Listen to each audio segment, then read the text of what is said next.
League of Legends patch 25-21 is here this week, and we've got buffs to Bard, Ezreal, Kalista, Yone and Yunara, nerfs to Diana Jungle, Kog'Maw, Morgana, Qiyana and Quinn, as well as some changes to Dr. Mundo, Graves, Gwen and Skarner. And some items and runes with Catalyst of Eons, Second Wind, Doran's Shield, Ring and Blade all being changed too. So let's get into it. Starting off with the changes in the top lane then, and up first let's talk about Quinn, who's getting some nerfs this patch.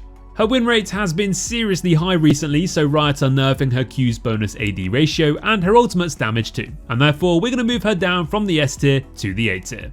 Yone is getting a quick little buff to his base AD, bringing it up from 60 to 62. And although I'm sure many of you watching all hate Yone and hope he dies a painful death, his stats have been pretty poor recently. That's not to say a good Yone still hasn't been a pain in your cheeks, but the buff has probably been coming for a while now. So we bumped him up to the A tier in both the solo lanes, and let's see how he fares. Dr. Mundo is a bit of a weird one really. He's super popular and oppressive in low elo, but apart from a few Mundo monsters in high elo, he's not really that contested. However, Riot have said that he's popped up in a lot of their surveys where they ask players which champions frustrate them the most. Mundo's E's active bonus HP ratio is being hit from 7 to 5%, and his armor growth is going up a bit to compensate.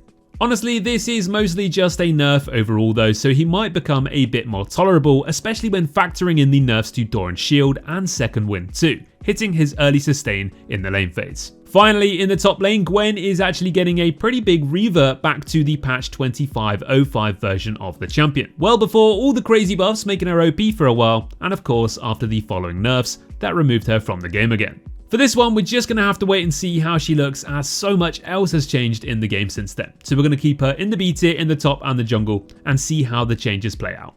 So in the top lane S tier, we have Aatrox, Fiora, Garen, Aurelia, Jax, Malphite, Riven, Sett and Shen. Sion is also surprisingly close to the S tier, as he's really risen up in his success rate over recent weeks. So we might bump him up this patch if his stats are still strong. Camille's buffs last patch didn't really hit the mark, so she's in the A tier instead of the S tier as we did predict, and apart from that, not really too much is changing here. Into the jungle next, and Diana was one of the most oppressive picks in the game for the last few weeks since those buffs, and to be honest, this happens every single time they buff her clear speed. When she just clears a bit too far, she becomes one of the most contested picks in the jungle across all ranks. So, as expected, she's getting some nerfs just a few weeks later, with her passive monster damage coming down from 300 to 280%. We've moved her down from S to A as a result. Qiyana has just been slapping recently, especially at higher ranks in both the jungle and the mid lane, and Riot are nerfing her health growth and her Q's bonus AD ratio by 5%. Qiyana is just a super scary pick in the right hands, and when her stats are as good as they have been recently, it usually doesn't take too long for her to get nerfed. We're going to keep her in the S tier in the mid lane for now, and in the A tier in the jungle.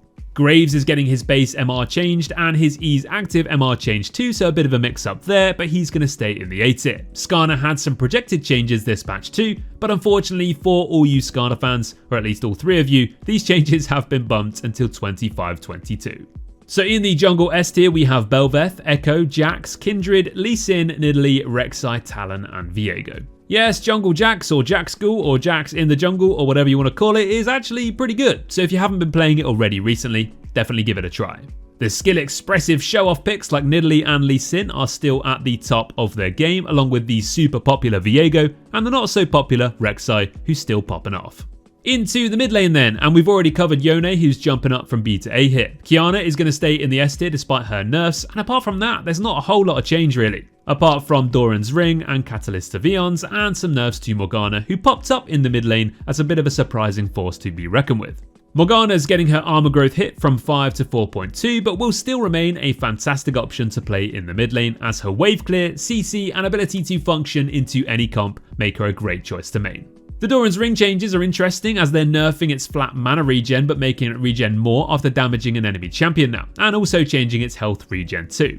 Catalyst of Eons is just getting a flat nerf to its health from 350 to 300, likely to try and further hit picks like Orianna, who's actually been the most played champion in the mid lane recently in Emerald Plus. So in the S tier this patch we've gone for Diana, Hui, Kassadin, Katarina, LeBlanc, Kiana, Syndra and Zoe. Anivia's buffs last patch have seen her rise up to the S tier as expected. Katarina is still doing the things that Katarina does best, and then in the A tier you've got plenty of choice too, with the new additions of Fizz and Vigar being champions you might have forgotten about. Let's move it down to the bot lane next then, and first up we have some buffs to everyone's favourite museum menace, Ezreal. He's getting a buff to his AD growth this patch, which is actually a pretty big deal because of how his kit and his Q works with AD and Sheen procs. So for all you Ezreal one tricks, you can be pretty happy with this one, and we've moved him up from B to A. Kalista finally gets some buffs too after being nerfed and nerfed and nerfed again into the ground to the point where she was borderline unplayable, especially in low elo. She's getting her AD growth buffed as well, just like Ezreal, but we don't think this one will make that much difference as she kinda does need to pop off early game to actually be impactful. Now we are going to move her up from C to B, but we may move her back down again if her stats don't show any improvements.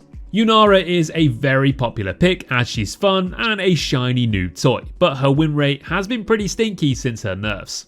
This patch is getting a fair few changes to a lot of her kit, with her W's damage being changed, her E's movement speed no longer decaying, but the cooldown's going up, her RW base damage is going up but losing some percentage bonus AD, and overall it's really hard to call these changes.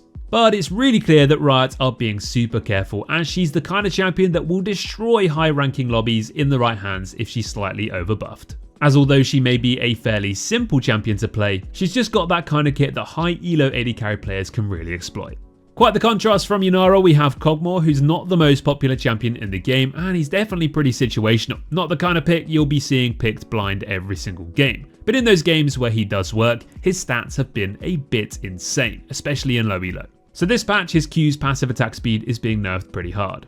Aside from that, Doran's Blade's lifesteal has been removed and instead it's got a new passive healing for 2.5% of damage dealt and reduced to 33% for AoE spells. So in the S tier, not too much has really changed. We've got Ashe, Draven, Jinx and Kai'Sa. Ashe is probably the best pick of the bunch right now statistically across the board. Draven is still super dominant in the right hands and Kai'Sa is the most consistent game by game with her blind pick ability. Oh, and Jinx is Jinx. Duh. Finishing up today's video then with the supports, and we only have one champion being changed here, Bard. Bard's already been in the S tier recently and is now receiving another buff to his W's heal AP ratio and the movement speed AP ratio too.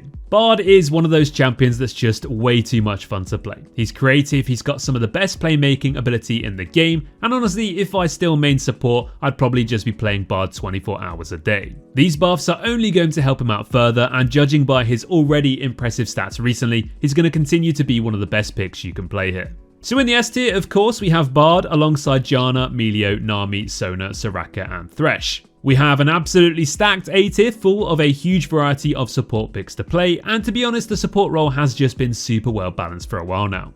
The enchanters and sustaining machines in the S tier have the best stats right now, but overall you've got so much choice. So there you have it guys, that's patch 25-21 in a nutshell with all the changes and how they affect our tier list. Don't forget you can check out the full tier list on our website by clicking the link below, and we'll catch you all in the next one. Take care.